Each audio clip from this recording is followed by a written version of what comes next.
Dans le silence de mon âme, je cherche à rejoindre mon Dieu. Je tends vers lui. Je suis comme un enfant qui ouvre les bras vers son Père, parce qu'il est tout pour moi. Je ne crains pas les moments de sécheresse et de manque de sensations positives, parce que je sais qu'il est là, quoi qu'il se passe. Une oraison qui se ferait sans cette conviction n'aurait pas de sens et serait vite abandonnée. Il faut avoir le pressentiment de Dieu pour pouvoir le rejoindre, peut-être même une nostalgie. Il faut même, plus encore, restaurer notre simplicité naturelle pour que cet élan soit chargé de sens et de saveur.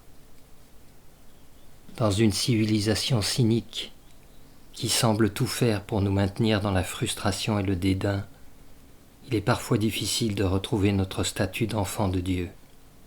Comme tout le monde, je me suis tenu orgueilleusement à distance, dans un jugement superficiel des apparences qui m'ont servi de bouclier contre Dieu. Ah oui, je trouvais tant de choses mièvres dans la religion et d'autres scandaleuses. Et cette culture du militant, arrogant, paré de ses valeurs, toisant du haut de son intelligence présumée tout ce qui ne rentre pas dans le cadre de sa vision désabusée et amère, tout cela finit par nous interdire l'accès à ce dont nous avons le plus besoin. Dans le silence de mon âme, je m'ouvre au mystère, sans retenue, sans peur, sans mon personnage social si prégnant, si doué à générer le doute, à distiller le goût du à quoi bon. Je m'autorise à être l'enfant que je suis toujours.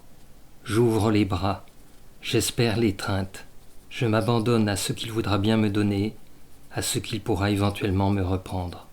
Comme nous tous, j'ai recherché les fatigantes excitations du monde. J'ai été tenté 1000 fois par l'espoir d'une extase infinie, qui ressemble plus à un orgasme qu'à la félicité de la rencontre avec son Dieu. Je me suis perdu souvent, croyant être si normal, parce que si conventionnel dans ma façon d'aborder la vie en automate, conditionné par la société des besoins factices, érigé en but ultime. Dans le silence de mon âme, je parle avec celui qui entend, qui me voit, qui me touche. La relation de confiance que je cherche partout dans ce monde, sans en être toujours conscient, est présente de façon parfaite dans ce moment d'oraison silencieuse, et parfois un peu plus bavarde.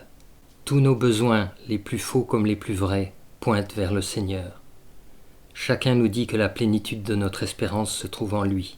Sans la simplicité du petit enfant retrouvé, ces paroles peuvent irriter, parce qu'elles ne font pas encore écho à un appel intérieur clarifié, dégagé de toute complication, des parures de l'animal raisonnable qui a déjà tout jugé, tout classé, tout rejeté au final. Quand cessent les bruits et les sirènes du monde, je me retrouve comme une âme simple, sobre, prête à entendre, à recevoir dans l'invisible, et parfois même à comprendre aussi, dans le souffle discret et limpide de l'Esprit Saint. Ma vie a retrouvé sa finalité. Matthieu 6,6. Pour toi, quand tu pries, dit Jésus, retire-toi dans ta chambre, ferme sur toi la porte, et prie ton Père qui est là, dans le secret, et ton Père qui voit dans le secret te le rendra.